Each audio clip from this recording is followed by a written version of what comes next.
All right, we still have a number of people joining, but I do want to go ahead and get started because we have an incredible amount of information and stories and experiences to share with you.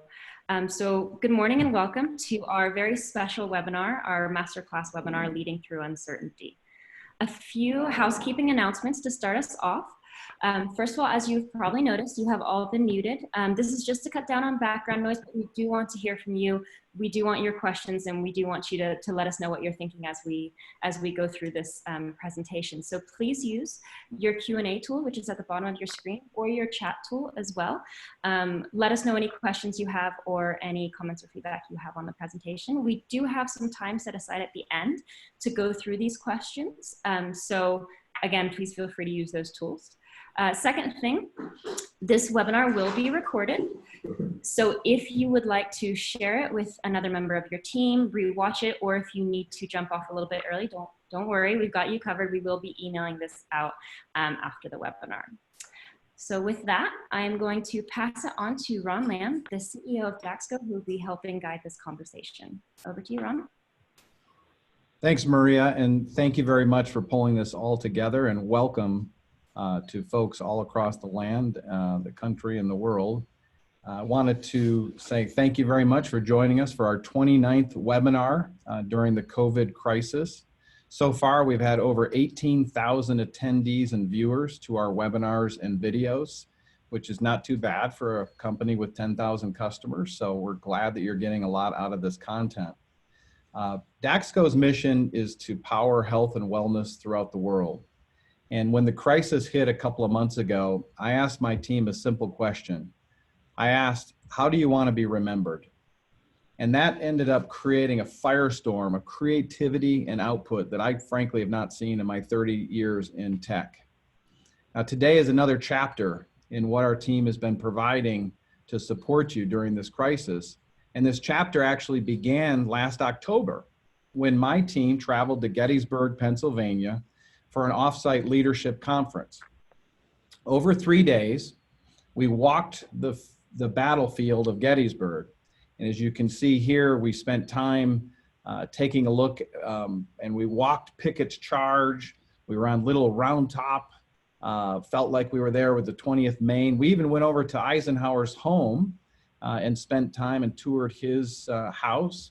And during that whole time, we also went to the classroom. And in the classroom, we had lectures and discussions about leadership lessons from the battlefield about how to lead in a crisis and how to create teams, strong teams that are cohesive in a crisis. Well, last month, we realized that we had benefited so greatly from all the lessons and the coaching and the mentoring that we got. An idea occurred. It was, hey, maybe we could reach out to our teachers and ask them if they would provide some of these lessons for the Daxko family of customers, and they eagerly accepted. So over the next 90 minutes, we hope that you're going to benefit and really, really enjoy hearing some wisdom from some terrific leaders and from our professor. So you know a little bit about who we're going to hear from today. And we're going to start off with Lieutenant General David Huntoon, who's retired from the U.S. Army. He leads the Spectrum Group's executive leadership development business. And I can tell you, as someone who's been impacted by what he's taught me, the man knows what he's talking about. He supports clients all over the world in coaching and transforming and helping their complex businesses move to high-performance organizations. As a career infantry officer, he served in a number of command and staff assignments all over the world. He has a BS in engineering from West Point and a master's in government from Georgetown, and he also served as a national security fellowship at Stanford University. General Huntoon's last 3 leadership positions were focused on teaching, coaching, and mentoring leaders. He was the superintendent of the United States Military Academy at West Point. He was director of Army staff. He was commandant of the U.S. Army War College. And now he can add to that distinguished biography, a teacher and coach of the Daxko family of customers. David, welcome. Thank you for your time, and we look forward to learning from you. Thanks very much, Ron, and thanks to the whole Daxko team for this opportunity to engage with you about leadership in a crisis. Now, we are very pleased to be part of this comprehensive series of webinars that are dealing with the pandemic's effects on your industry and the manner in which you are preparing for the reopening that I know you are working on already.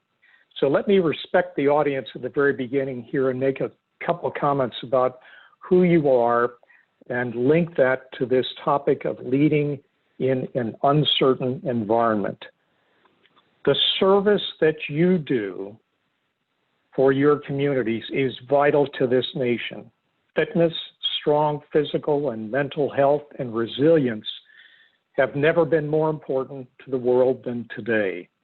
Your work in the YMCAs, the JCCs, and the hundreds of other independent boutique club centers that focus on fitness, wellness, and health, the ones that you lead, is something which is also central to our culture culture in the U.S. military. We share many common denominators about leadership, the development of trust, and building a sound mind and a sound body.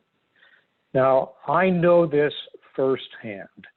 My very first job was serving as a youth leader for the YMCA in downtown Baltimore and at neighborhood JCCs, and I could not have had a better preparation for my service in the United States Army.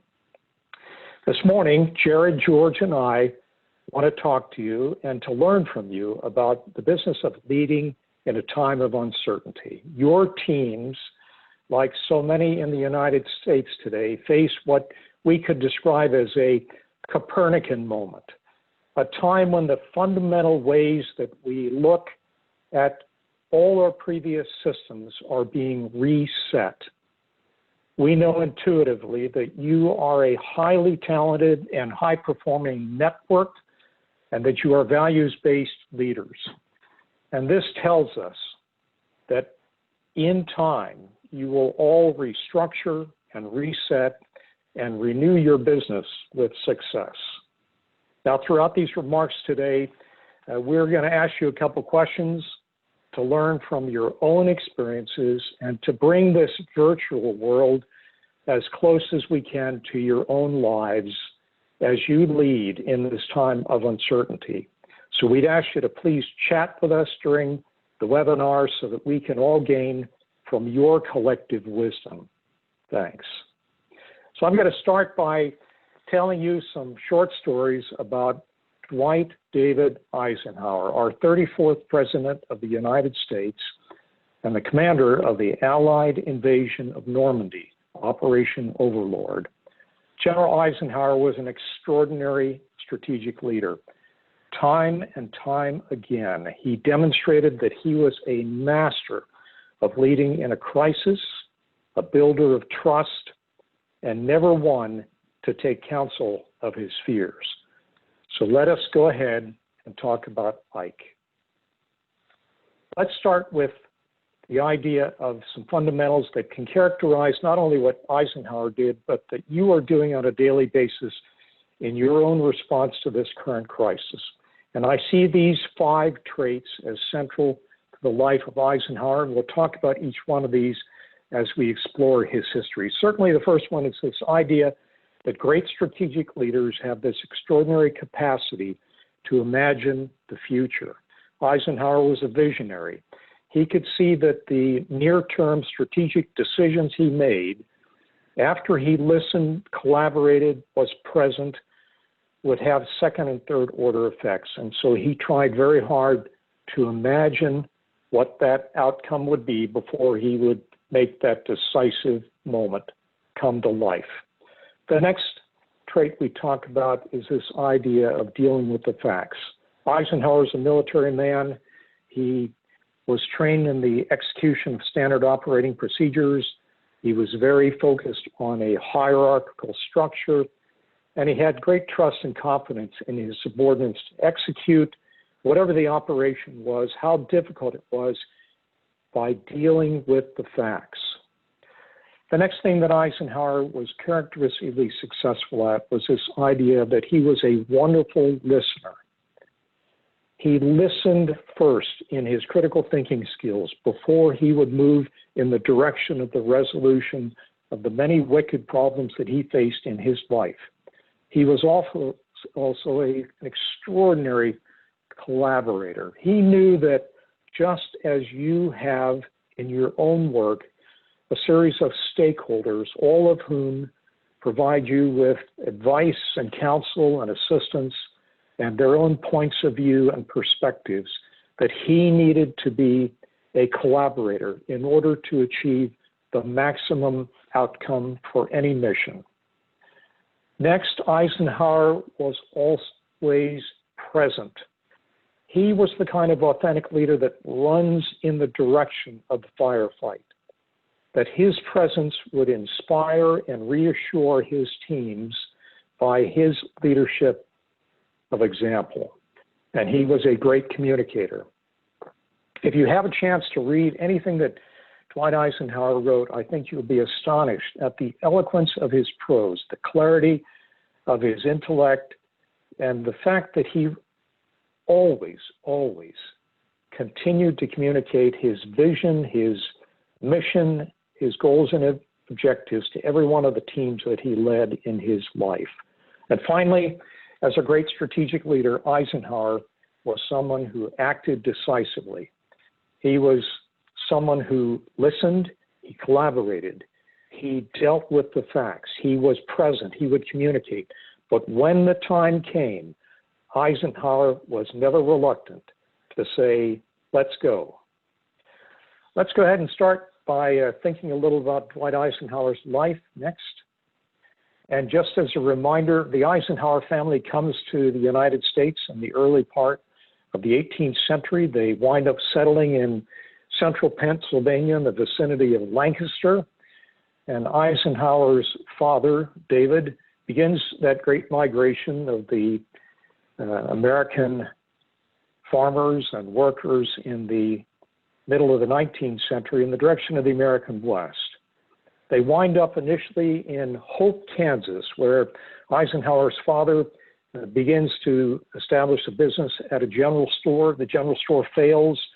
David Eisenhower moves to Denison, Texas, where Dwight is born, and his work there doesn't succeed, so he returns to Kansas, establishing his work as a mechanical engineer and eventually in working at a creamery there in Abilene, Kansas. And this is where Dwight Eisenhower grows up. He's a pretty good student in high school. He plays a good game of football. He comes from a family uncharacteristically for their hard-scrabbled background, are both college graduates, and they are compelled that their 6 sons will all be college graduates themselves. And that's the direction Ike is going to take. He's able to get an appointment to serve at the United States Military Academy, at that time one of the finest engineering schools in the United States. He's a pretty good student at West Point, a better football player, and in general establishes himself as a man with an extraordinary amount of character, discipline, and integrity. 2.5 years after Eisenhower graduates in 1915 from the United States Military Academy, of course, the United States is engaged in the First World War. And you can see in this image of Eisenhower, he's standing in front of one of the first armored vehicles. This is the Renault FT tank, which has begun to play a key role as a disruptive force of the future to break the stalemate of the trench warfare in 1917, as the United States military begins to arrive by the thousands to reinforce the work of the British and the French on the continent. So if you're 2.5 years out of West Point and you're keenly interested in serving your country to demonstrate that you have the mettle, the capacity to lead soldiers in combat, tell me where you would want to be, and tell me where we think this young man standing by that tank, who is Captain Dwight Eisenhower, where would he be in this photograph? Anybody have some thoughts here on the chat about where this photograph was taken?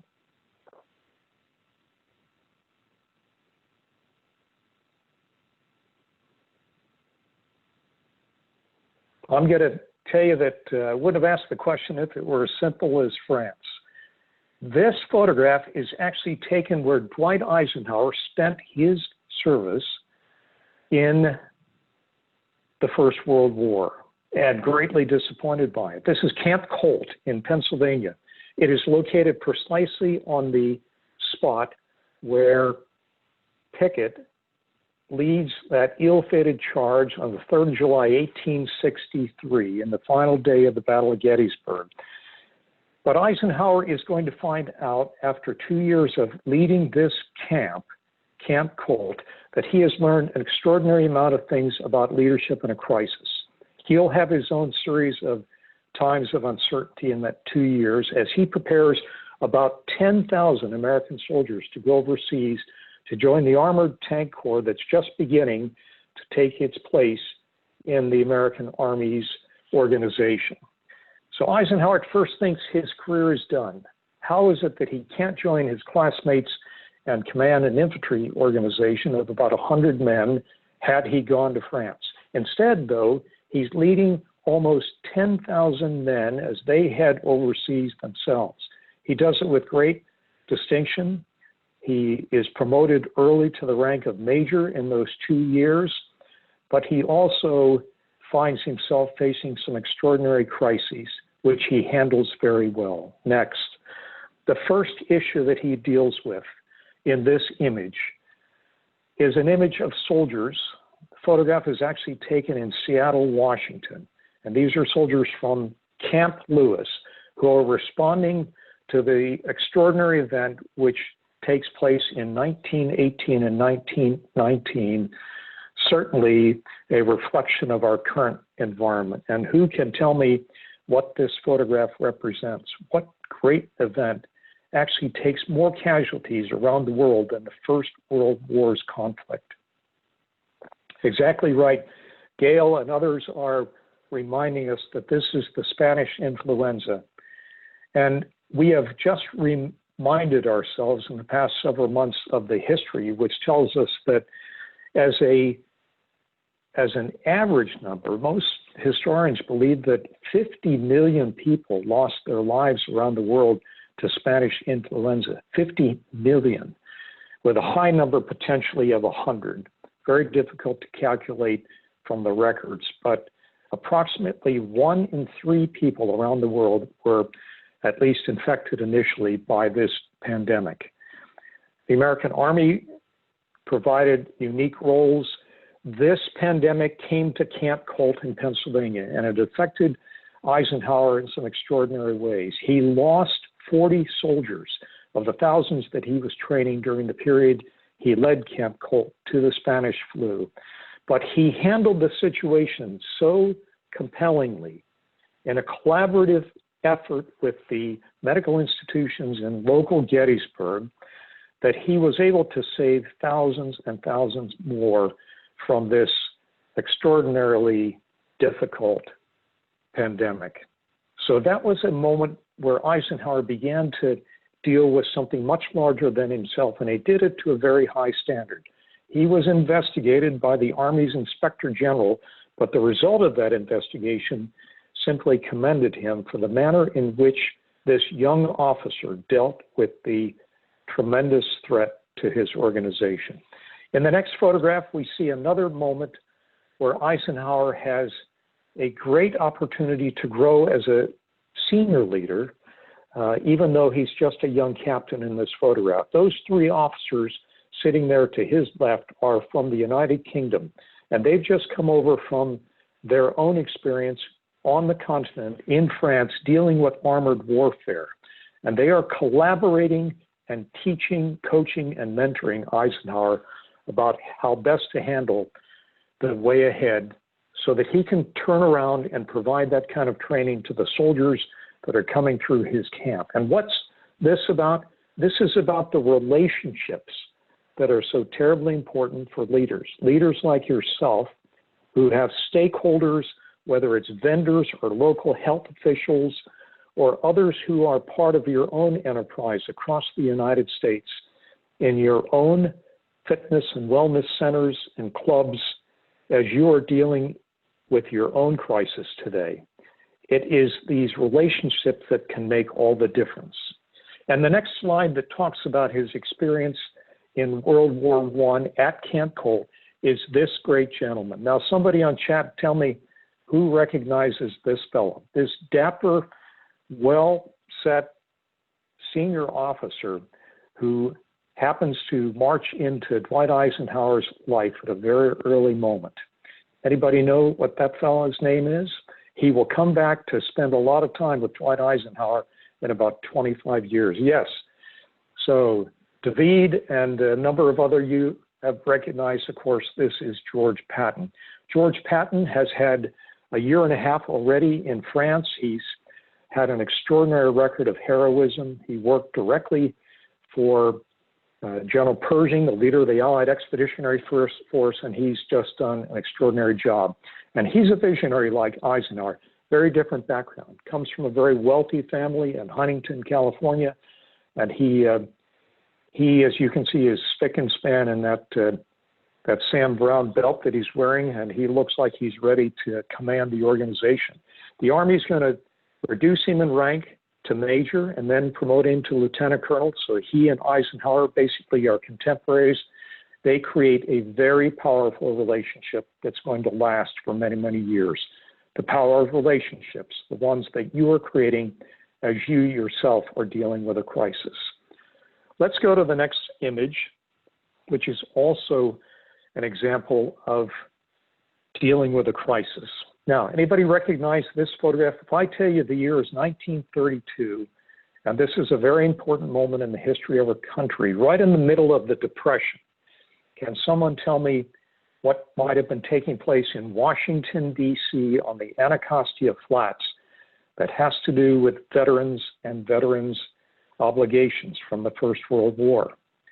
Okay, Joanne tells us it's Hooverville.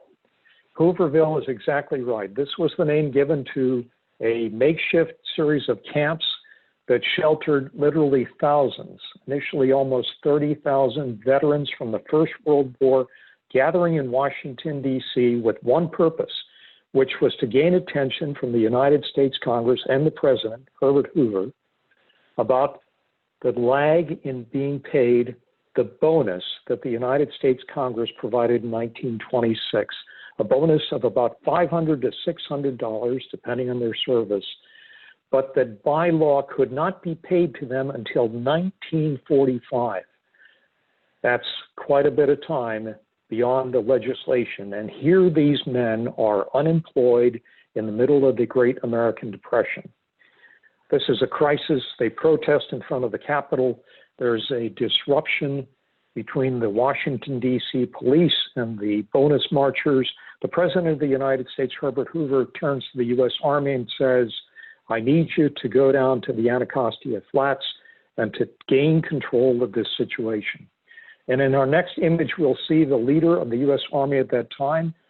It's Douglas MacArthur standing there with his arms akimbo with all his medals on, a photograph taken right there in front of the homeless camp, and he's flanked by Major Dwight Eisenhower. Eisenhower is going to serve as a major in the U.S. Army for 16 years.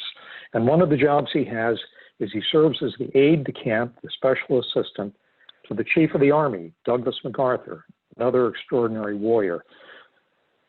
MacArthur has been told by the President the day before, send the Army down, disperse the camp. But later that night, Hoover changes his mind.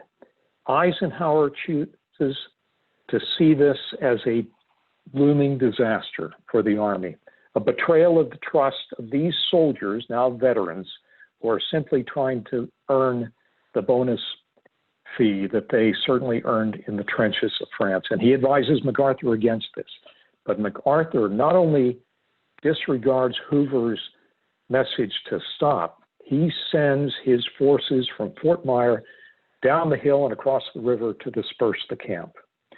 And the leader of that formation is none other than Major George Patton, leading his cavalry regiment. A couple of years later, these are the words that Eisenhower says about this kind of leadership. He says, you do not lead by hitting people over the head. That's assault, not leadership.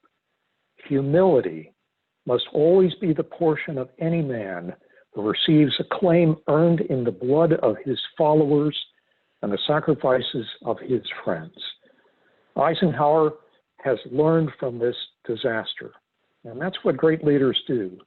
They are often going to be attendant to a situation which is beyond their control, not unlike where you find yourselves across the U.S. today in the face of this pandemic. But we learned from these experiences, and Eisenhower was a remarkable leader. Next slide.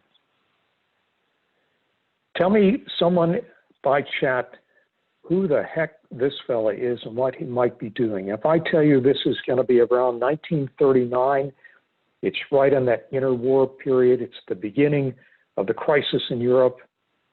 Can you imagine what this soldier is doing? Okay, Jessie is right on the nose. Jessie tells us that this youngster, and this is a British soldier on duty using an extraordinary listening device, is listening for airplanes or potentially for the sound of German tanks rolling across the plains of Europe from the east in the direction of France. Now, imagine having this kind of a duty for several hours during a day. But the point here is that listening is something that Eisenhower did very, very well. He was an extraordinary, patient listener. He had a lot of solicited and unsolicited advice from very, very senior leaders as he became a more senior officer. He learned how to balance all those inputs so that he could make the right decision. Next. Eisenhower leads in this photograph of the first combined staff between the United States and the British leadership of each one of the services, the air forces, the naval forces, the ground forces. Eisenhower there in the center. The gentleman to his left, to whom he's turning, is Bernard Law Montgomery, the great trainer of the British Army who's going to be leading the ground forces in the Operation Overlord. These officers are gathered to do the planning, which takes the better part of a year in southeastern England at Southwick House to get ready for the launch of the invasion of Normandy. And Eisenhower is prepared to do this, and he's prepared to do this by tapping into the collective wisdom of these very senior and very distinguished leaders. But he's also balancing egos in this, something that senior leaders always do. Next. Someone tell me in the chat what kind of a map this is and why might we want to show this when we talk about the invasion of Normandy.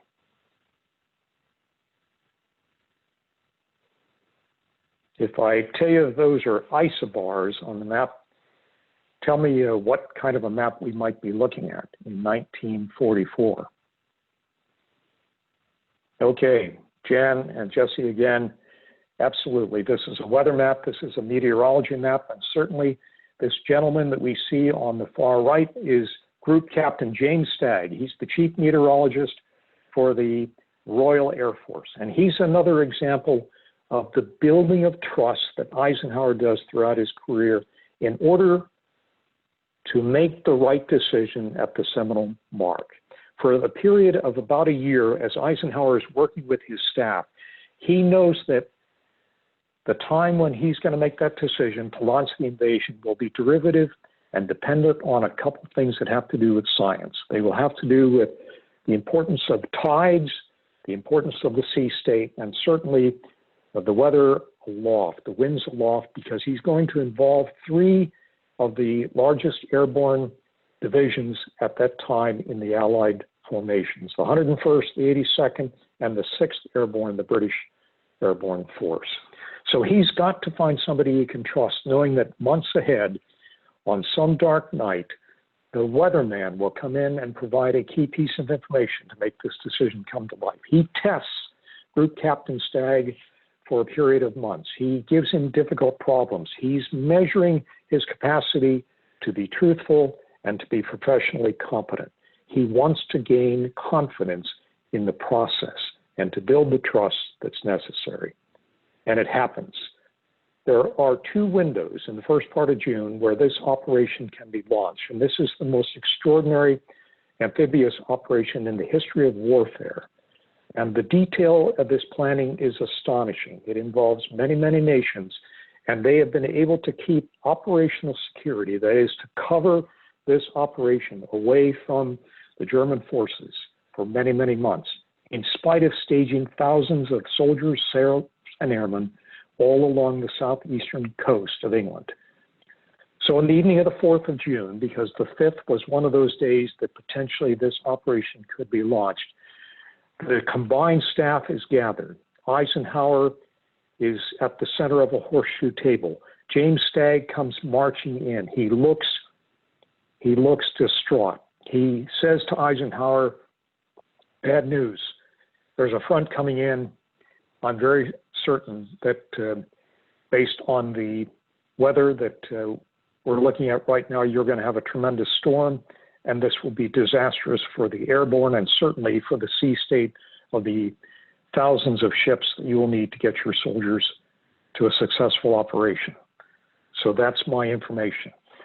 Eisenhower, instead of being quick to respond, does what all great leaders do. He goes around the table and one by one, he asks each one of those leaders of the air, the ground, the naval forces, what do you recommend? And there's a divergence of opinion, but in the end, they vote to wait. And Eisenhower simply says, "We're adjourned." And everybody goes back to business. 24 hours later, James Stagg comes back in. It's the evening of the 5th of June. He looks better. He turns to Eisenhower and says, "There's an opening in the weather. The sea state is within norms. The winds aloft are reasonable, and we can make this window of the tides." And with that intelligence, Eisenhower does the same thing. He goes around the table. He listens. He collaborates. And then he simply says, "Let's go." The meeting is closed. Eisenhower dismisses everyone. He's by himself. He does one more thing that I want to tell you about. He sits at that table, having spent months and months and months devising this plan in collaboration with all the Allied leaders that you saw in those images before. And this is a moment when he knows there's nothing that he can do to further influence for the next several hours. It will be a function of the capacity, the training, the education, the inspiration of the soldiers who are about to launch in this historic moment. But here's what he does else. He sits at his table, he takes a pen out, and he writes a letter. And I'm going to read you what he said, because it's another measure, another metric of his character as a leader. This is what Eisenhower wrote on the evening of the 5th of June. "Our landings in the Cherbourg Havre area have failed to gain a satisfactory foothold, and I have withdrawn the troops. My decision to attack at this time and place was based on the best information available. The troops, the air, and the Navy did all that bravery and devotion to duty could do. If any blame or fault attaches to the attempt, it is mine alone." Eisenhower takes that speech, those remarks, he puts them in his trouser pocket. And we know that he did this because about 2 weeks later, his enlisted aide finds them and recognizes the historic value of this and sets them aside. Here's a magnificent example of Eisenhower, the strategic leader, but a man of great humility, a man who is willing and able to take accountability for these key decisions, things that you do all the time. And next slide. Here's the last thing he does on the evening of the 5th of June, and it's about the 6th. We've just about crossed into the midnight hour. He goes to Greenham Common, which is the staging area for the great 101st Airborne Division. You can see the patch there on the left sleeve of those great soldiers of the Screaming Eagles. And here's Eisenhower at his best. He is the authentic leader, the man who is comfortable to be in the presence of soldiers, many soldiers whom he knew were unlikely to come back, and others most likely to be wounded in this high-risk airborne operation. He's telling them that he has their back. He's telling them that all the preparation that has taken place, their training, their commitment, their dedication to this mission, to liberate the continent of Europe is going to succeed. He's looking them in the eyes. He's gaining himself as a strategic leader by their own commitment. And you can feel that in the photograph.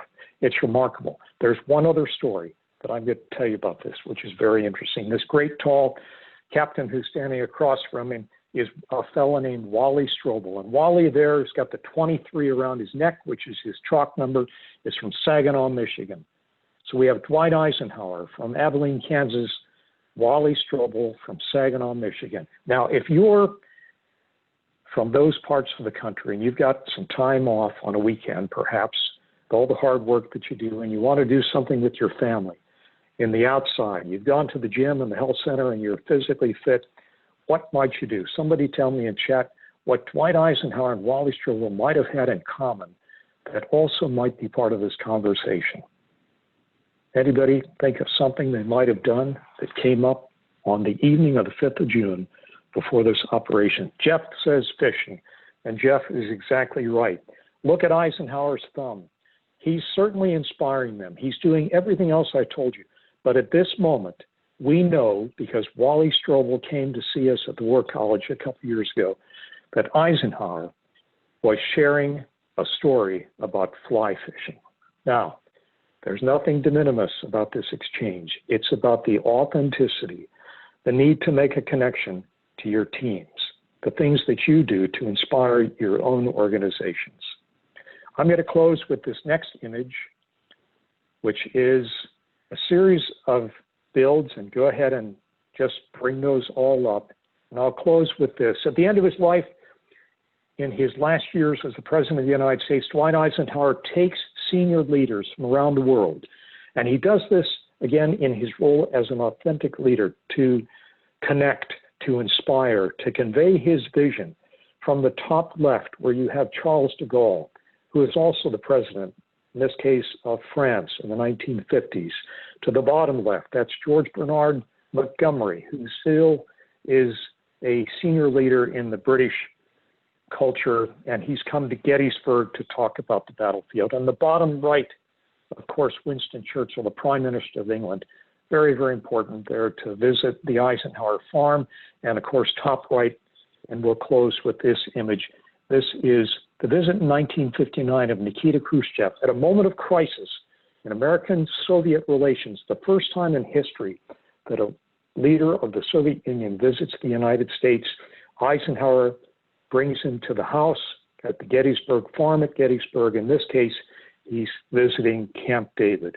And this creates the beginning of a connection that will have consequences, positive consequences in the next several years. So let's go to our very last slide and just tell you one more time, and go ahead and build all of the lines here. These are the things that Eisenhower did to a very high standard. These are the things that you do. You imagine the future, especially in this time of a crisis. You deal with the facts. You listen to your teams and you collaborate. You are present. You lead by example. You're always communicating, whether it's the new reopening plan or the inputs from your local community leaders to your own organization. You are finally, and I think most importantly, acting decisively. That's what made Eisenhower a great leader, and I'm very confident it's what will make all of you a success in the months to come. Thank you very much.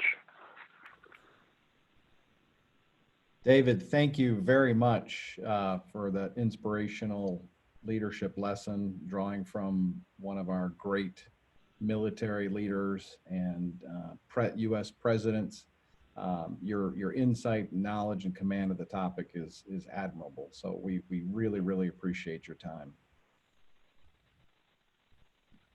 As we shift gears, the staff ride that the Daxko leadership team went on, we had other experts, and Dr. Jared Peatman is a graduate of Gettysburg College. He has a master's degree from Virginia Tech and a Ph.D. from Texas A&M. His first book, The Long Shadow of Lincoln's Gettysburg Address, was published in 2013. As a Civil War scholar, he's received numerous prestigious recognitions and awards. If you go ahead and go to the next slide, please. We also expect him to publish a book coming up soon. I won't put pressure on Jared and ask him when the book is coming out, because I'm sure he gets enough from his publisher, but about Joshua Chamberlain. Joshua Chamberlain is a brilliant, brilliant leader, had huge impact on our country during the Civil War, leading the 20th Maine and then in other engagements. But Jared comes to us having done over 1,000 leadership development excursions in historic sites or at company headquarters. The Staff Ride program from the Spectrum Group does not require you to go to a historic site. They can actually come to you and provide this rich information. But Jared has done over 500 at Gettysburg, and I can tell you as a witness, he has it dialed in. So Jared, thank you so much for giving us some of your precious time.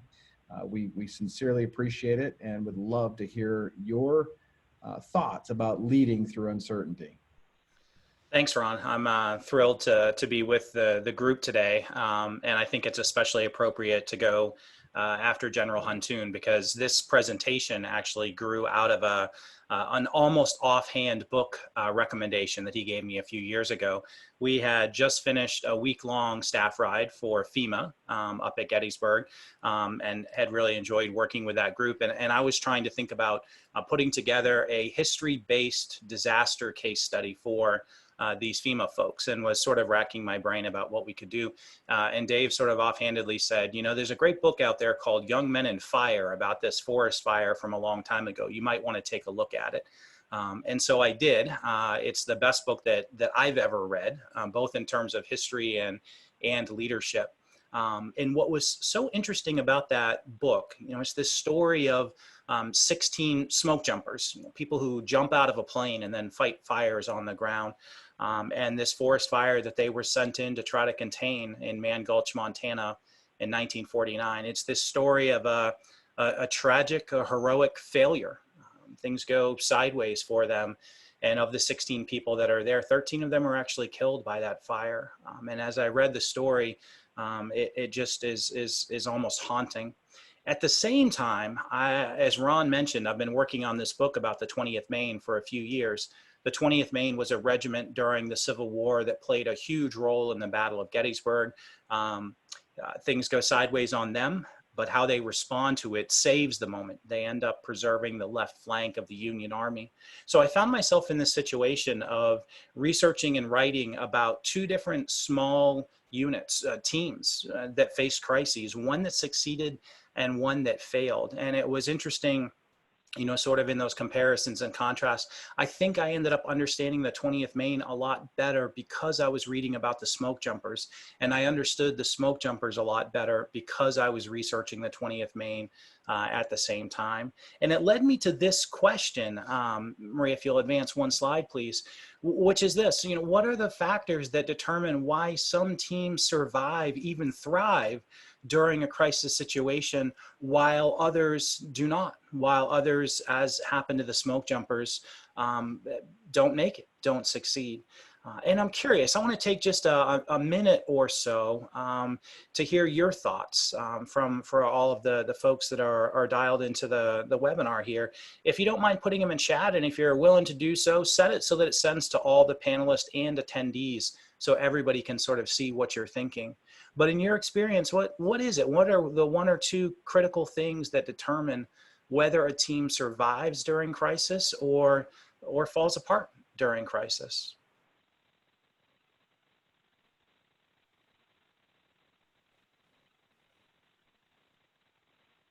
Yeah, it's interesting. So we see communication, innovation, a lot of people saying trust, you know, leadership writ large, absolutely. But then some more of the specific, you know, sort of parts of that as well. Concern, team cohesion. Those are all, I think, really, really good answers. And as we go in a few moments and we start to look at the difference between those two teams, we certainly will come back to those. Let me take us back to Montana in 1949 for a moment and sort of set the stage for what happened. A quote from Norman MacLean, who wrote this book, Young Men and Fire. And by the way, this is the same guy that wrote A River Runs Through It. So he's just a wonderful writer. I wanted to give you at least one example of the prose that he used in writing this book, and you see it here on the screen. But the larger point is important too. The Smokejumpers hadn't been around for very long. This is a pretty new organization in 1949. They just were founded in 1940, and it does combine two of the most dangerous things you can do in life: jump out of a plane and fight fires. And now they've decided to do those two things literally at the same time, which is quite interesting. So here's the situation. The picture that you're seeing is of Man Gulch, Montana. You can see the gulch kind of in the middle of the screen. On August 4th, 1949, there were some lightning strikes. And on the right side of the ridge, up above the gulch, a fire starts. And it's spotted that day. And so the next morning, a plane is dispatched. A crew of 15 smoke jumpers are sent out to try to get to this fire and contain it before it gets out of control. They'll meet up with a 16th person on the ground. Now, this crew that's sent out, and crew is a better word than team in this situation. This crew that's sent out is very, very young. In fact, all but two of them are 23 years old or younger. The number 2 guy and the foreman are a little bit older, but otherwise they're very, very young. In fact, 7 of them are university students. 7 of the 15 are university students that are studying forestry. And this for them is not a profession. It's a summer job. And so you maybe can already start to see some of the problems. Now the foreman is different. The foreman is 33 years old. His name is Wagner Dodge. He had been a smoke jumper since 1941, the second year of their existence. And he'd been a foreman. He'd been a leader since 1949. Wagner Dodge is one of these guys who could fix absolutely anything. He's incredibly technically gifted. And that's how he had sort of risen to this position of leadership. That too will become a challenge. He maybe doesn't have some of the leadership or the team building skills that someone like a Dwight Eisenhower had that we just heard about a moment ago. He's been promoted again for his technical ability more so than anything else. So the fire, the crew arrives at the fire, and Maria, if you'll go to the next slide, please. The crew arrives at 3:35 in the afternoon, and you can see this nice illustration. You can visit Man Gulch today, and so this is actually one of the wayside markers there. It's very hard to get to, but you can get there. This is one of the wayside markers showing you the depiction of what happened. So the crew jumps in at 3:35 p.m. And you can follow the arrows. They start to head toward the fire, which is burning sort of high up on the ridge, down gulch a little bit from them. They start heading to the fire, but then Dodge senses something. He can't put his finger on it, but something bothers him about this fire. And he thinks, you know, we could be in some trouble here, because fire typically burns uphill. You know, it sort of makes sense. Flames go up, you know, fire will burn uphill much more rapidly than downhill. So Dodge's plan is, let's get downhill of the fire. Let's get the Missouri River at our back. And if anything goes wrong, we can literally get into the river if we need to. So you can see on the little diagram here where partway through their walk, they actually divert and they will start to head down towards the Missouri to try to get to some safety.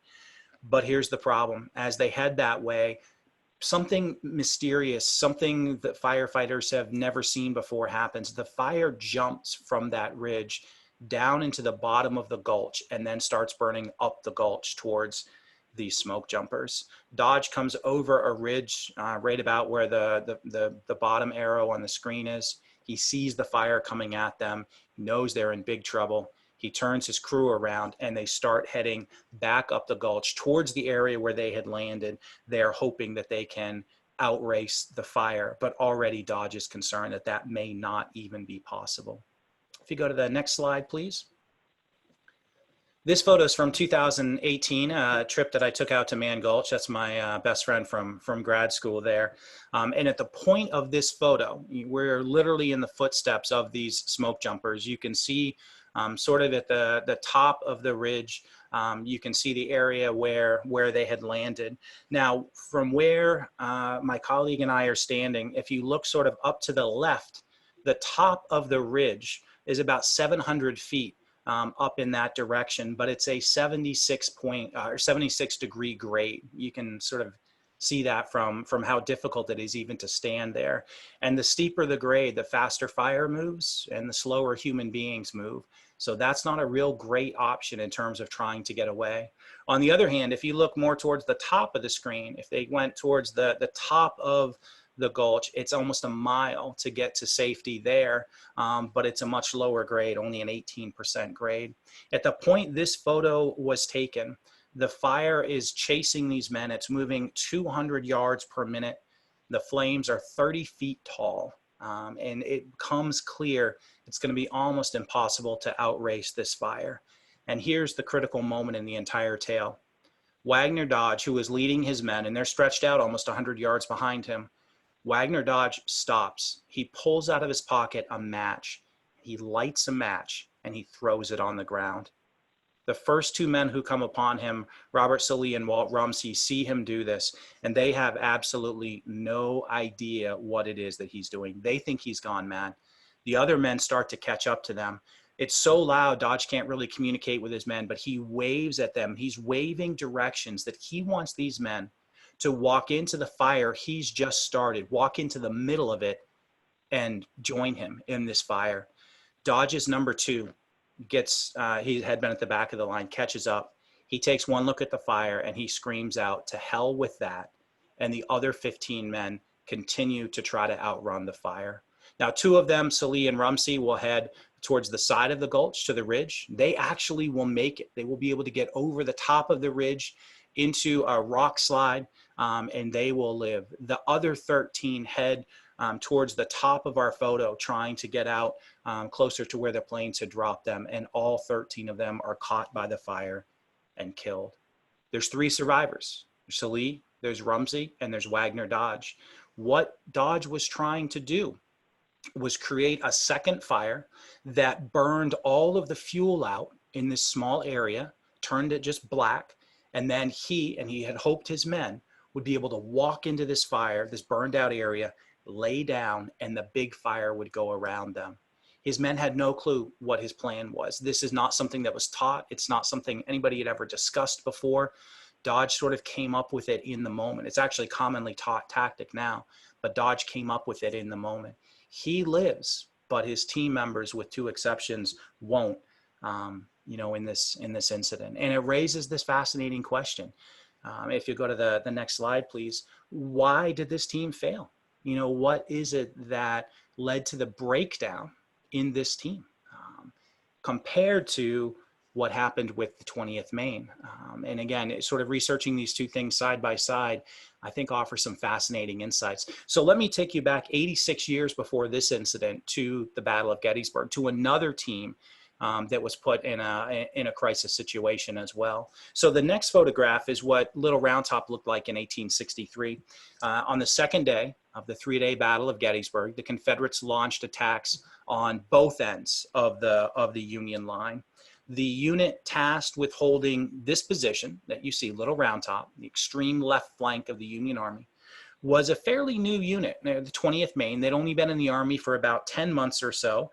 And their commander is actually not a West Point guy like General Huntoon and General Close. He was a college professor from Bowdoin College in Maine. And they are given the most important position, the most critical position on the entire battlefield. Next slide, please. They're outnumbered 2-1, and they're up against a battle-hardened unit from Alabama. Over the course of the next 90 minutes, these Alabamians make 5 charges against the men of the 20th Maine, to the point where the men of the 20th Maine run out of ammunition. And then their leader, portrayed with the sword here in the middle of the screen, he orders his men to do something that probably sounds as crazy to them as Dodge asking his men to walk into a fire.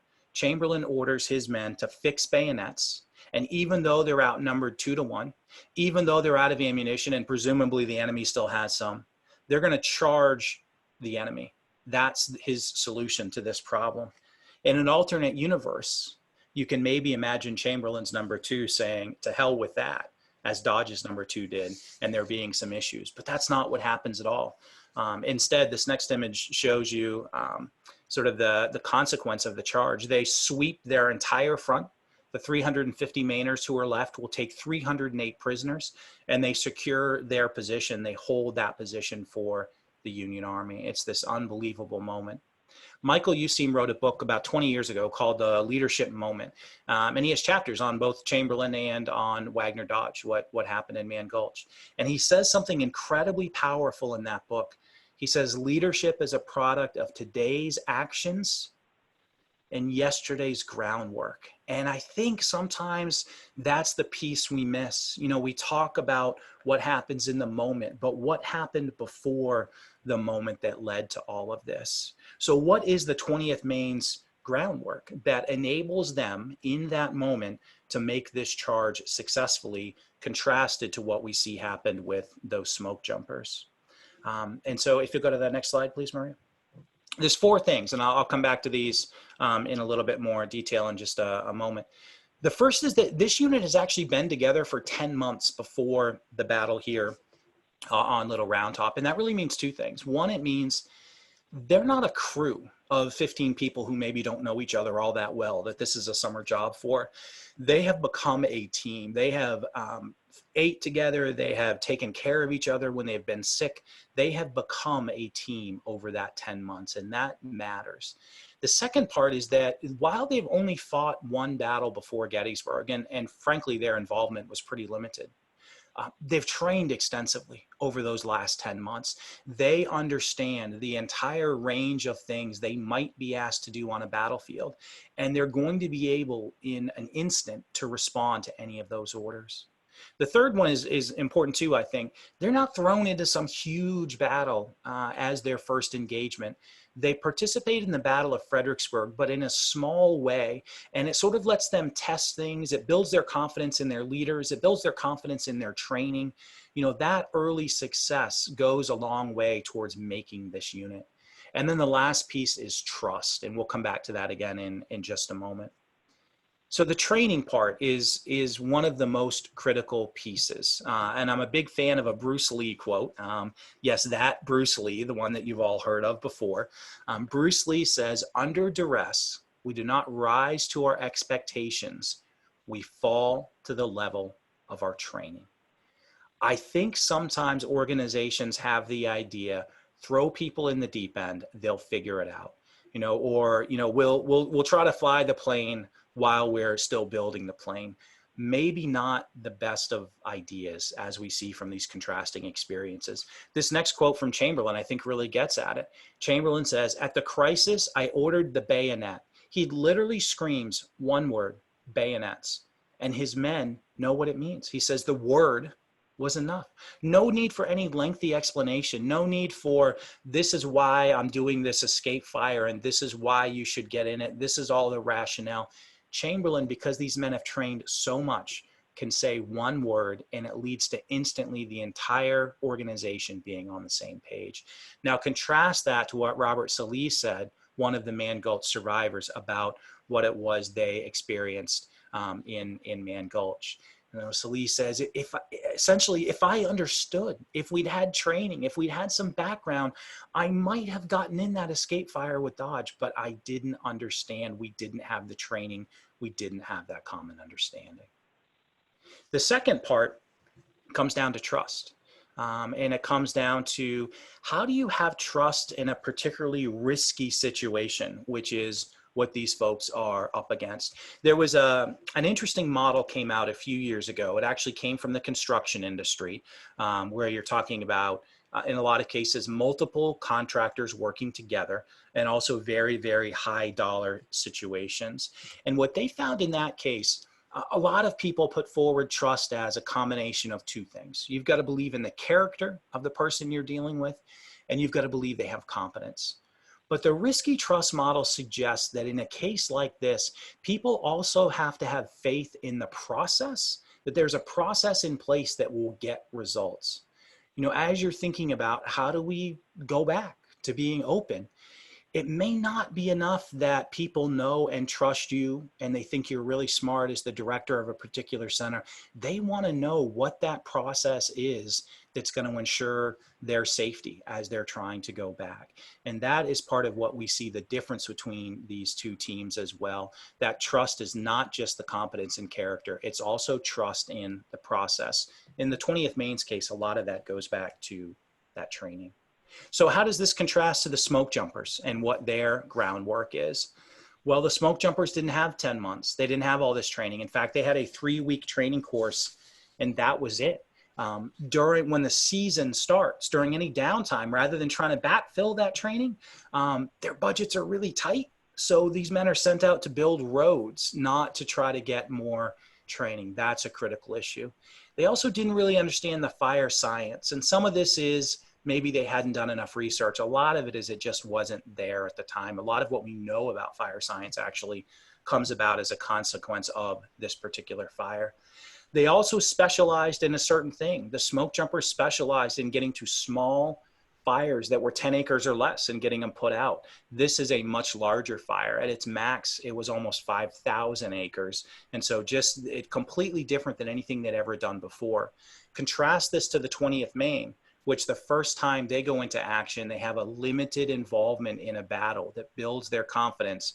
These Smokejumpers are thrown into this massive conflagration. And then it's maybe not even fair to compare these two teams because the Smokejumpers are not a team. They are 15 individuals who have been assigned that day because they are the freshest of all the Smokejumpers out of that particular base. Many of them had never worked together before, and some of them are so new. Robert Salee, one of the survivors, had actually never even jumped out of a plane before. So you can see the differences in the groundwork between the two.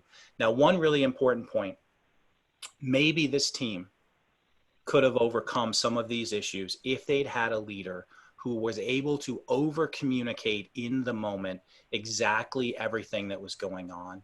And Wagner Dodge, for all of his wonderful traits, and he had many, communication was certainly not one of them. And the next slide really gets at that. He didn't know his crew. He didn't even know their names for the most part. Again, this is not an intact team. It's people that have been assigned to him for the day. They didn't know him either, except perhaps by reputation. Walt Rumsey, one of the other survivors, said, it was very, very hard to ever know what Wagner Dodge was thinking. And so when you're faced with a situation like the escape fire, how do you know what to do?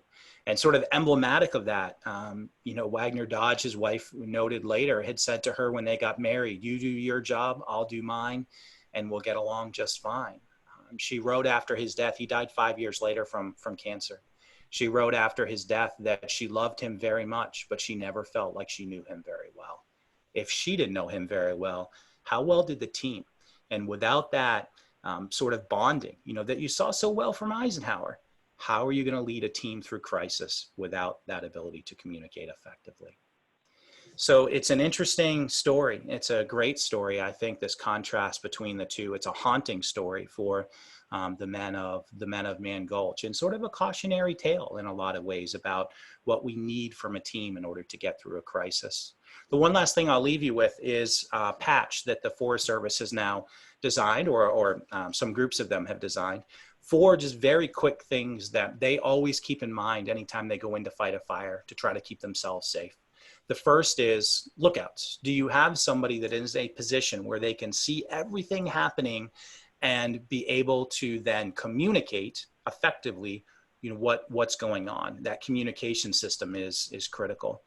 The next part, escape routes. Do you have a way, if things go sideways, that you can get out, that you can clear the decks, that you can get everybody to, out of the area?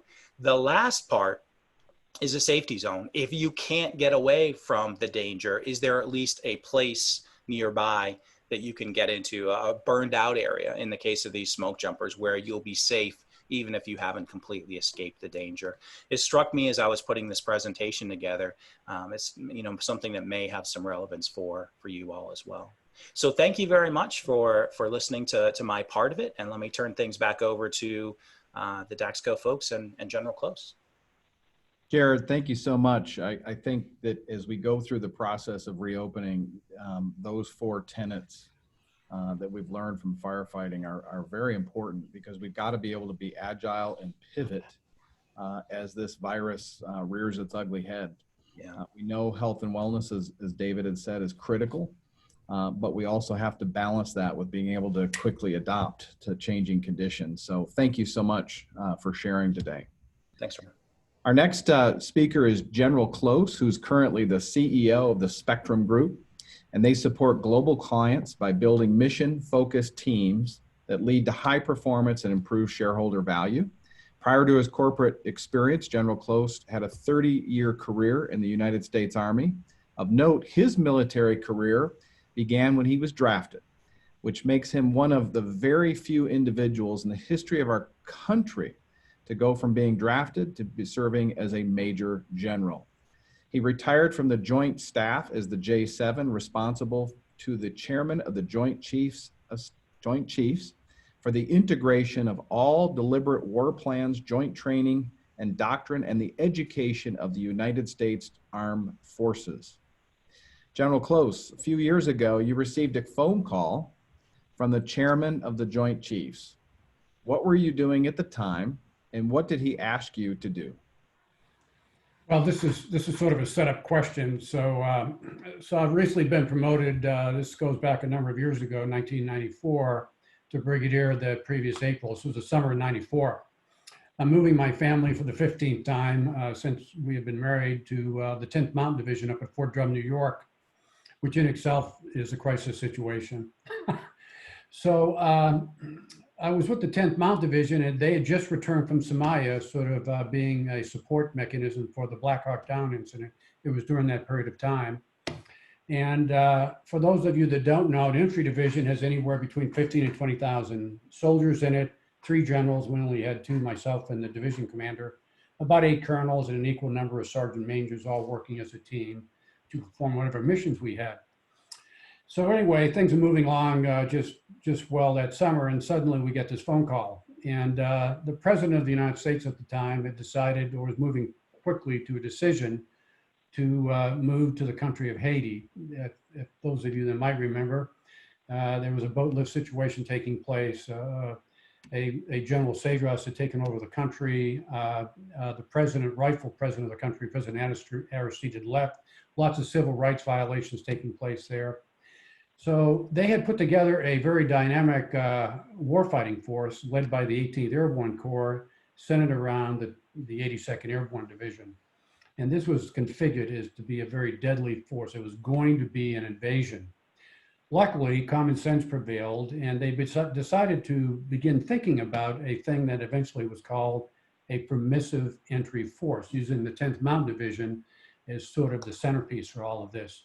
So within short order, like about 1 week after arriving there, I was designated as a Deputy Joint Task Force Commander, also the Multinational Force Commander, also the Army Forces Commander.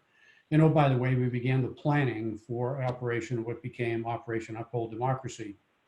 The initial planning guidance went something like this: assemble a large JTF, Army, Navy, Air Force, Marine Corps, Coast Guard, Special Operations Forces, involve nations of the world as best we could get them together. And this is being done by the political apparatus. And also, we want you to work with the interagency, because this is not going to be long-term military operation. We want you to do a permissive entry, but be prepared for hostilities, stabilize the country, provide the return for the dutiful president of the country, President Aristide, set the conditions for nation building and handing over to the United Nations. And oh, by the way, we'll give you other resources you need, such as aircraft carriers, amphibious landings, those kinds of things. And by the way, you got about 60 days to put this together, so go. So, oh, one more thing. We really would just as soon not have any casualties out of this, which is inherently almost impossible to do.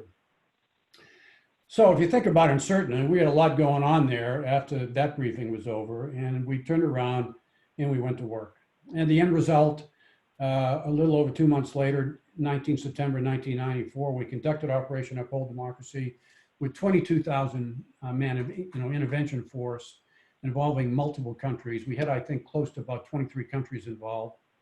It involved all the services, helicopters off of aircraft carriers. We did an amphibious landing. And about a month later, President Aristide came back and we actually restored democracy there. 6 months after the initial intervention, which was on 19 September, the UN took over the control of the country and began the nation building. We had one combat casualty, which if any of you that like to do a shout out to those of you that have served in the military, you might want to come online, let me know how many people we might have there. One casualty is too many, but when you talk about the complexity of an operation of this size and the moving parts, it was really an incredible exercise. So anyway, that was my day. Well, that certainly embodies leading through uncertainty.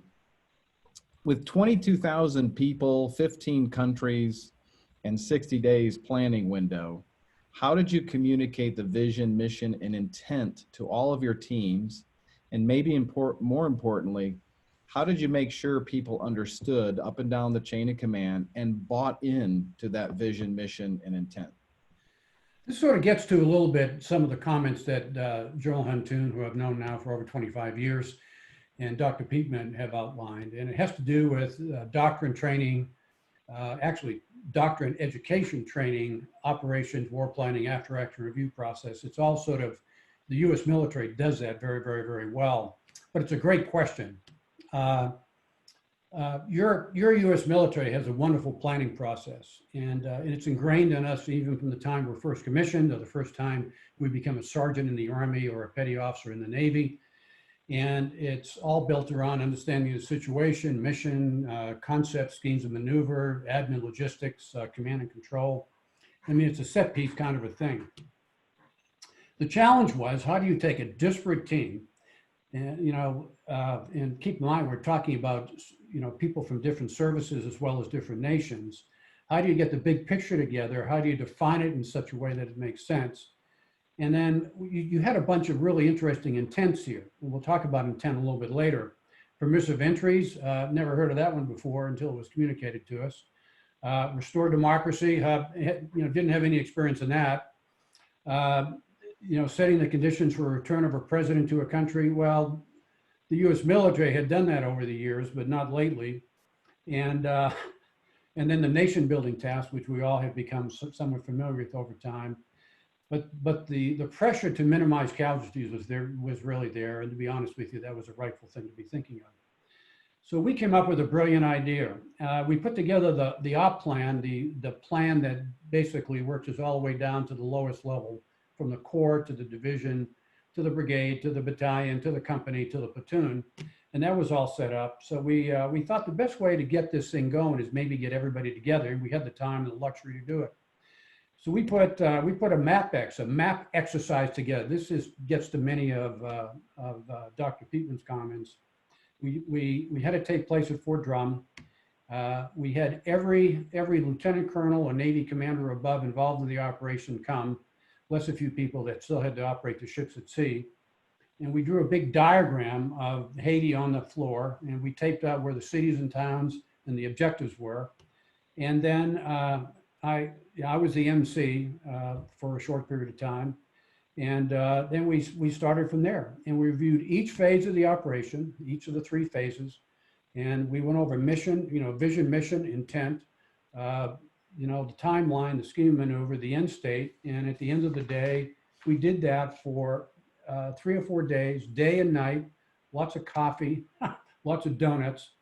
And at the end of the day, that exercise, unlike this experience that Dr. Peatman just explained, even though we had never met anybody, and each of the services had their own doctrinal understandings of what they were required to do, we had an integrated joint team, we had an integrated multinational team. All the leaders had met one another and became, over that week period we spent together, we bonded. Everyone was focused on what was going on. It was a very focused environment.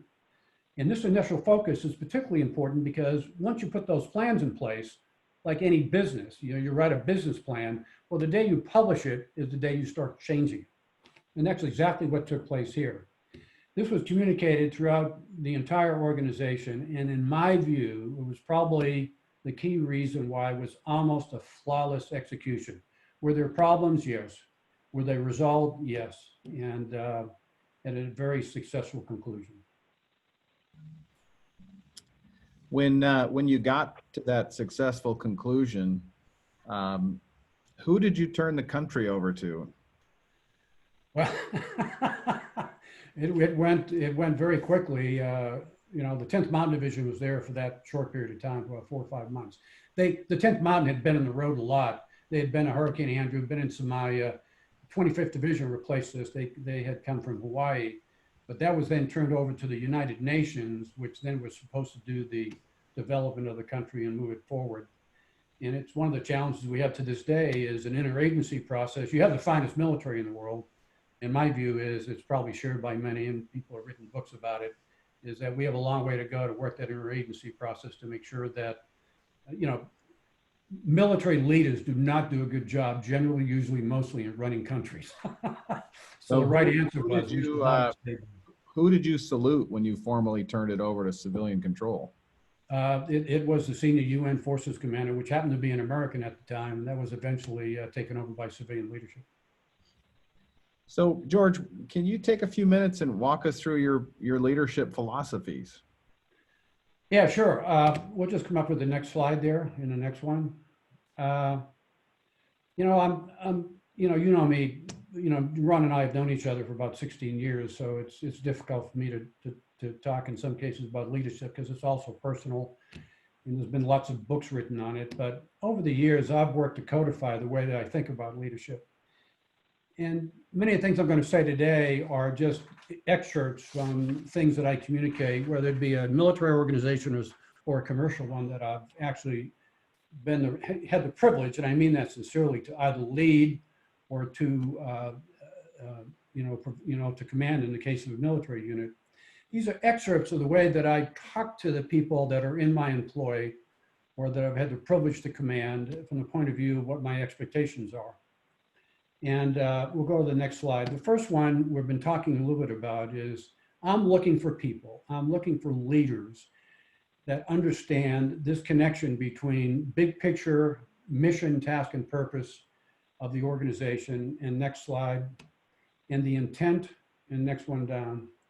And that is all very, very important because there's a very interesting connection between all of them. Those things have to be explained in detail. It moves into the next one with regard to centralized planning and decentralized execution. If everybody understands the vision and the mission, that's pretty easy to do in some cases. Sometimes hard to get to. Once you do, it's easy to do it. When you get to that intent part, that moves into the centralized planning, decentralized execution part, because we're looking for leaders, at least I have been, as I look at this, that understand the centralized planning and then go about their job every day in a decentralized execution way. And they're fully empowered to do the work that's necessary. Next slide. I look for people that set the example. If people are not willing to set the example, you know, we've all had different experiences. Dave's and mine started in the military. By the way, if you're jumping out of airplanes for a living, I commanded an airborne brigade in Alaska. And I tell you what, when I was up there, I was the first one out the door. It's that kind of very simple comment of setting the example, but it's something that I look for in leaders. Next one. The next one here has to do with competency and confidence. You actually backward plan your way into this. Success in most organizations, if you're running a good team, is based on having competent leaders that go about their work in a competent way. The next sub-bullet down there is the comment of know, decide, act.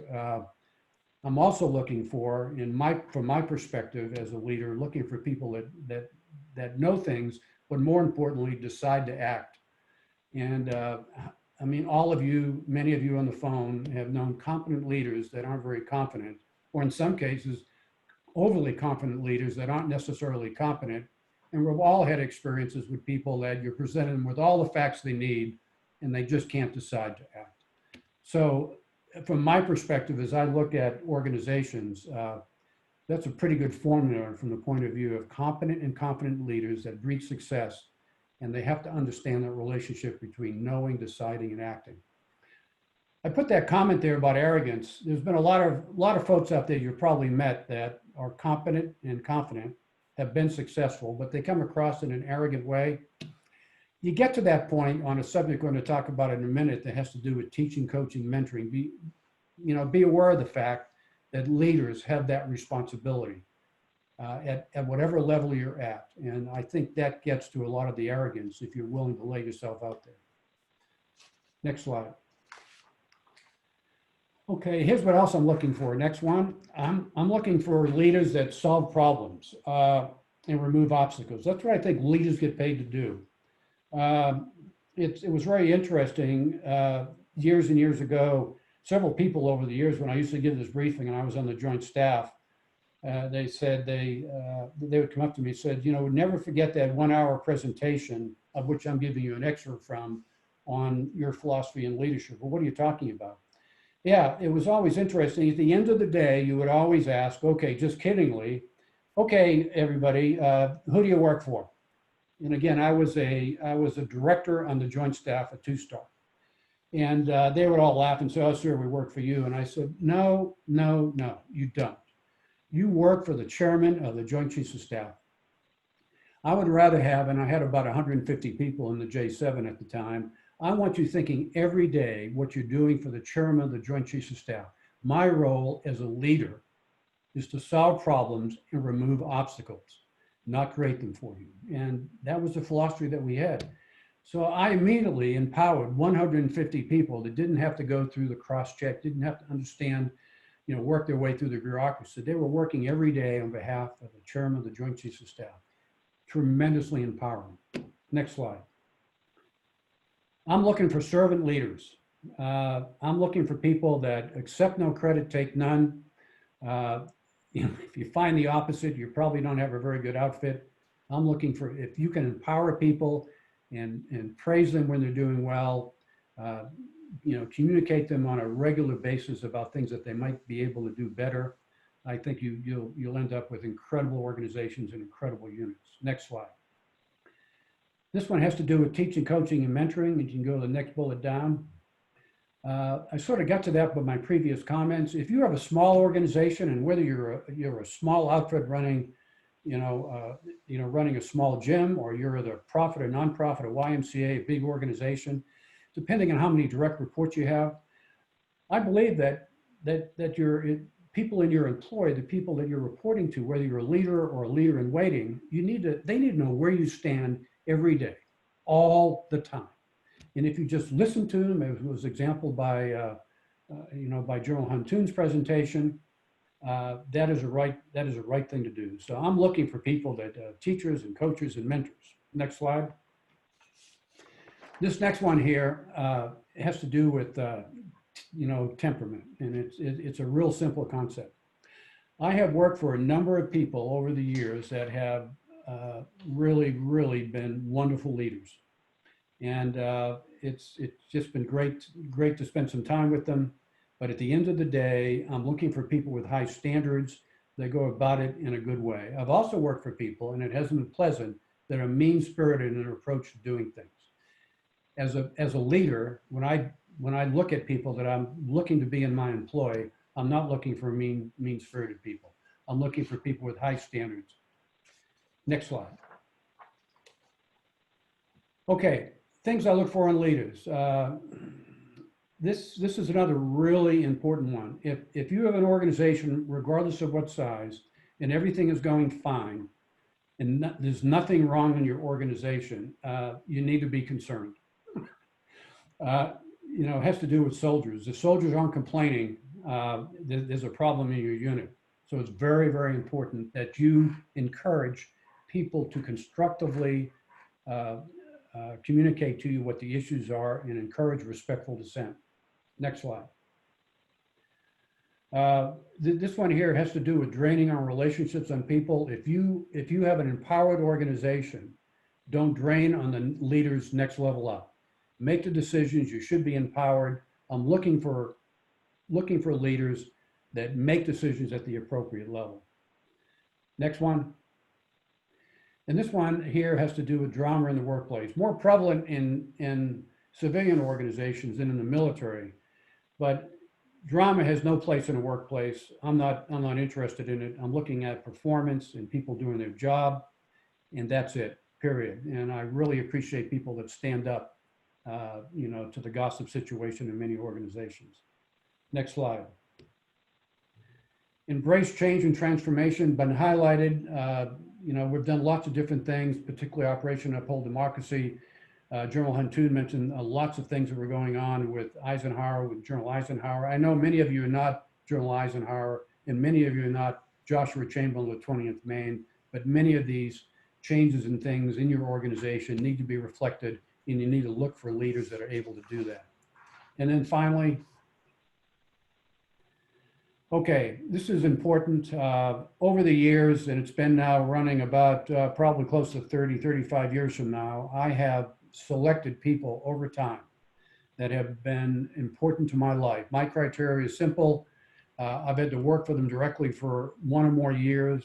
They've had an impact on my life, and then I appreciate their values, and it's formed the way that I think about leadership.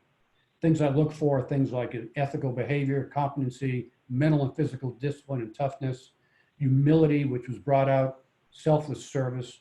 I also have a list of those qualities of people I've worked for that I don't respect a lot. And there's sort of a corollary of what I mentioned earlier. Unethical behavior, mean-spiritedness, a lack of competence, and people that are self-serving. I just want to be, and I've chosen the last 20 years of my life to be around people I like and trust. And anyway, this is part of a much larger briefing that in every case I've been to in the last 25, 30 years, I sit down and I talk to all my leaders of my expectations, so there's nothing hidden. I want to thank Ron and his team. I hope this has been helpful to you. Again, this is my framework for thinking, and we'll go to the next slide. George, thank you so much for taking the time out to share your leadership wisdom, especially helpful in these so uncertain times for our customers. David, if you're on, we've gotten a lot of questions about how people could reach out to the Spectrum Group and possibly engage the Spectrum Group directly to help them with their leadership growth and challenges. So would you take a minute to kind of explain to our audience what's available? Yeah, thanks, Ron. We have a very robust program with a lot of former senior leaders who are able to take you to Gettysburg. We can do staff rides at Normandy. We can come to your physical location and tailor a leadership experience that simply draws on the lessons of history, but is relevant to the leadership issues that you are facing day to day. And we can do it just like it says on the slide by providing a comprehensive package. It's a combination of some classroom work, but always going outside, getting on the ground, and making sure that we tailor a relevant historic leadership experience that matches the challenges that you're facing. And certainly all of you today are facing some very astonishing challenges in your workplace as you get ready to re-enter the economy. We've got great expertise, as I said before, when you think of the qualifications of Dr. Jared Peatman and others. And we've got a simple contact point there at the bottom, the Spectrum Group. If you just contact us at the number on the slide, we'll be glad to send you the information that you need. I might just want to reinforce what Ron has been saying from the very beginning, what George just highlighted and Jared, and that is all of you are in the middle of this extraordinary Copernican moment, this time when we're reviewing the systems that we've been so comfortable with all our life in a way that has turned. And your adaptability to this is another hallmark of strategic leadership. And I would suggest to you that I think you're doing a super job.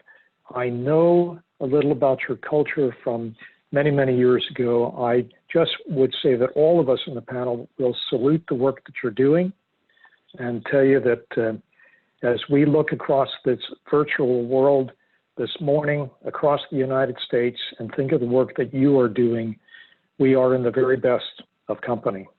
When Ron, through this series of webinars and in the opening plan that talks about planning, preparing, practicing, improving, creates an environment for you, he's doing the things that the Eisenhowers and the Chamberlains did for many, many years. Thanks. Thanks, David. And thank you so much, Jared and George, as well. Maria, I believe we have a few questions, and if I could ask the panelists to join in and possibly extend a little bit more time. Maria, what do you have for us? Bear with me 1 second. Let me just pull that up. So our first question that we have, in today's environment, we're all faced with many different challenges. And we received a few questions from the audience. Obviously, the people that are with us on the webinar today work with very diverse communities, as Ron mentioned at the beginning. So what guidance could you all give to leaders that are leading and supporting diverse communities that are themselves facing their own hardships?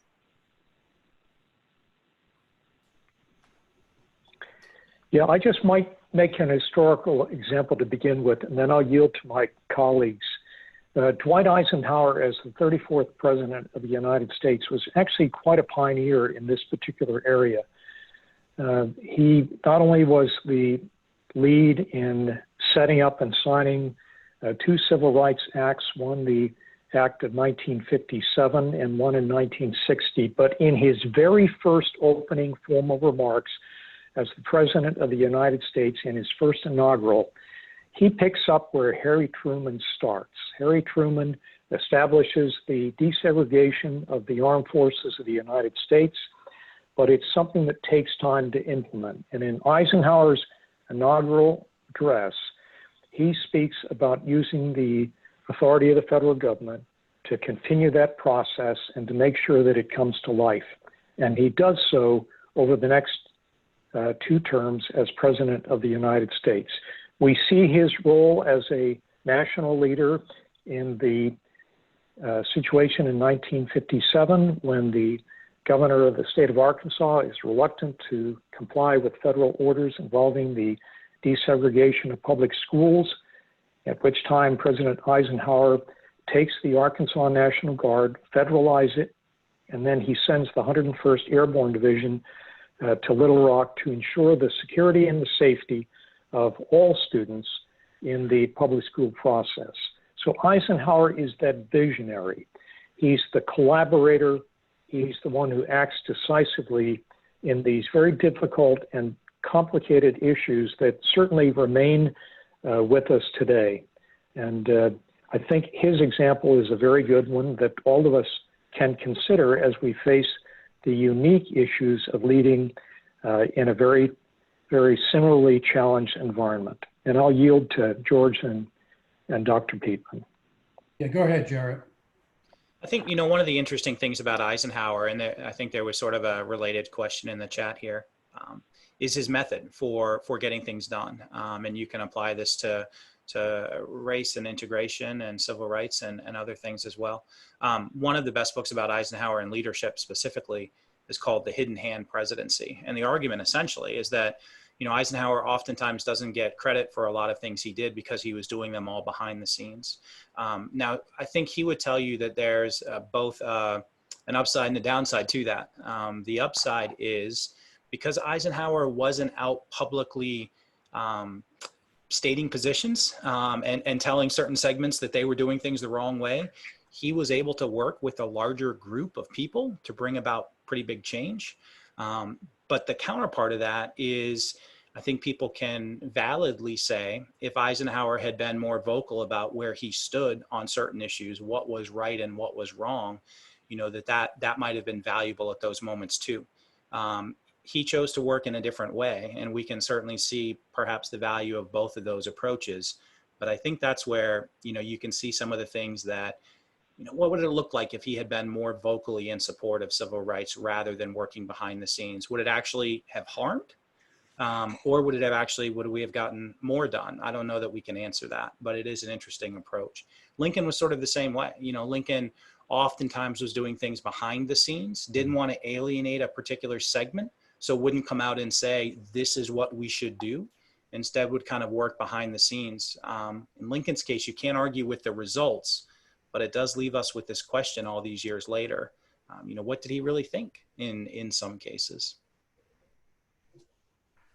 Yeah, I mean, from an operational perspective, though, it might be time to, with these organizations, and I know you've done this, I know Daxko has, because Ron and I have had a dialogue, to really go back to basis of the individual business plans of either of the organizations you're supporting, which now it might be time to be updated because there's potentially new ideas, new concepts, new innovations that might be there, and it may call for a complete rewrite and complete resourcing differently how you're currently operating. We've had a number in the consulting world, a number of our clients have come forward and say, we really, really appreciate what you're doing at the Spectrum Group. However, we cannot continue at the current rate because of and one company was dependent on goods and supplies coming from China. So we're now redoing our business plan. Can you help us through this, although we have a contract with you? And our answer is, yeah, let's sit down, let's talk it through. And I think communicate in this case, and integrate the behavior of these organizations that you're supporting in the current conditions, and then building in such a way that you'll eventually end up supporting them at the same or even greater level. And that's been our method. That's been our thinking here at the Spectrum Group. Over. We have time for just one last question, but it's a very, very good one that I would love to get your personal input on. So this is a scary time that we're in. And although we as fitness business owners might not like to admit it, but a lot of us are very afraid of what's to come and how to take the next step. So I'd love to hear from you guys in times of crisis, how have you personally overcome fear?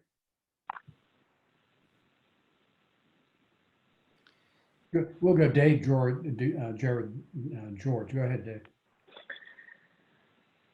Well, that's a great question. And obviously there's no template because each one of us, I think in our own way, deals with these kind of wicked problems, these tough challenges in a manner which is appropriate to our background, our education, and certainly the place that we serve in. In the military, place great emphasis on this idea of resilience. And I know that in all your health centers, in the JCCs, the YMCAs, the boutique fitness programs, that you do the same thing. This idea that to prepare for the traumas that Jared spoke about so eloquently, there is a need to do the groundwork.